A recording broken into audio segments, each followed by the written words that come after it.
Hello, my name is Joe Davidson, and I'm going to introduce my Theory, Culture and Society article titled Dub, Utopia and the Ruins of the Caribbean. I've long been a fan of dub, a subgenre of Jamaican music that emerged in the 1970s when producers like King Tubby and Lee Scratch Perry began to fragment and remix reggae songs into new versions. After picking up a cheap CD collection of dub mixes as a teenager, I remember listening to King Tubby's Dub Fever again and again, becoming increasingly obsessed by its looping bass line, cavernous echo effects, and ghostly brass accompaniment.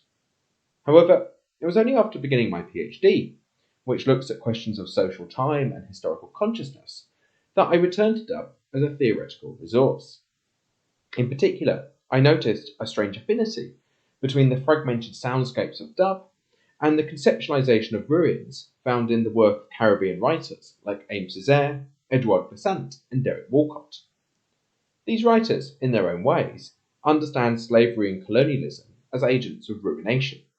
Simply put, the continuum of events beginning with the Middle Passage has laid waste to the Caribbean. Yet, they also suggest that these processes of ruination have not produced ruins, or physical structures that manifest the hurt and suffering of the past. As Walcott put it, quote, "The epic-minded poet looks around these islands and finds no ruins." End quote.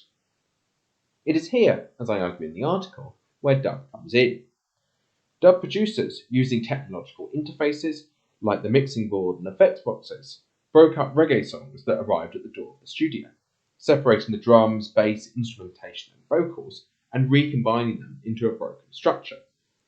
Dub is a decayed and frayed form that is the product of the inorganic processes of the machine, but mimics the slow weathering processes of the natural world. The fragmented compositions of dub create a sonic ruin, in which the machinic and the natural melt into one another. The machine thus enables the production of fractured sonic forms that can compensate for the absence of ruins in the landscape. At first glance, this might seem like a purely negative act of destruction. However, as I demonstrate in the article, there's a positive utopian moment to this process.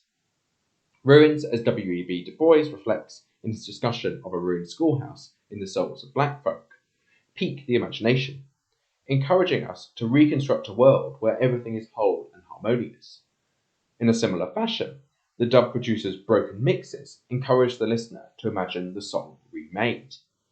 More specifically, dub both professed and subverted the desire expressed in roots reggae songs to return to Africa. Producers restated the utopian image of recrossing the Atlantic, but also present an account of the catastrophe of the Middle Passage. For instance, King Tubby's Brother Marcus dub celebrates the figure of Marcus Garvey, demonstrating the continued importance of his Back to Africa political project. However, the singer's praise of Garvey is disrupted by echo effects, the desire to rewind the Middle Passage thus subtly questioned. In other words, the ruinous contours of dub suggest that there's no utopia without catastrophe. Overall then, we can look to dub for a distinctively Caribbean form of historical consciousness, in which the longing for liberation is never renounced, but is always accompanied by a keen sense for the failures of the past. My article, in drawing out this dialectic of hope and disappointment, contributes to an appreciation of the power of ruins in postcolonial contexts, and the value of dub as a means of comprehending the world. And on that note, I'll finish, and thank you for watching.